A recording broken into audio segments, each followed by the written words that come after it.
உங்க எல்லாருக்கும் இதுவரைக்கும் ஸ்டேபிள்ன்ற வார்த்தை ரொம்பவே பிடிக்கும். இனிமே அன்ஸ்டேபிள்ன்ற வார்த்தையும் ரொம்ப பிடிக்கும். வாங்க பார்க்கலாம். ஒரு ஆட்டம் இன்னொரு ஆட்டம் கூட பாண்ட் ஃபார்ம் பண்ணி கிடைக்கிறது மாலிகுல். ஒரு ஆட்டம் ஒரே ஒரு ஆட்டம் கூட தான் பாண்ட ஃபார்ம் பண்ணி மாலிகுலை உருவாக்குமான்னு கேட்டா கண்டிப்பா இல்ல. ஒரு ஆட்டம் தன்னுடைய டெண்டன்சிக்கு ஏத்த மாதிரி மல்டிபிள் ஆட்டம்ஸ் கூட சேர்ந்தும் பாண்ட் ஃபார்ம் பண்ணி மாலிகுலை உருவாக்கலாம். ஃபார் எக்ஸாம்பிள், ஒரு ஆக்சிஜன் ஆட்டம் ரெண்டு ஹைட்ரஜன் ஆட்டம் கூட பாண்ட ஃபார்ம் பண்ணி நம்ம குடிக்கக்கூடிய வாட்டர் மாலிகுலை உருவாக்குது. அடுத்து ஒரு கார்பன் ஆட்டம் 4 ஹைட்ரஜன் ஆட்டம் கூட பாண்ட ஃபார்ம் பண்ணி மீத்தேன் மாலிகுலை உருவாக்குது. இந்த மாதிரி மாலிகுல் எப்பவுமே சிம்பிளா தான் இருக்கணுமான்றது கிடையாது.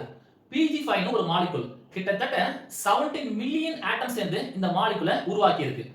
இந்த மாதிரி பில்லியன்ஸ் கைண்ட்ஸ் ஆஃப் மாலிகுல்ஸ் இந்த வேர்ல்ட்ல இருக்கு.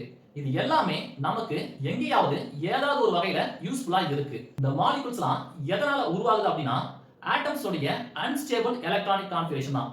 இப்போ உங்களுக்கு அன்ஸ்டேபிள் வார்த்தை ரொம்பவே பிடிச்சிருக்கும்.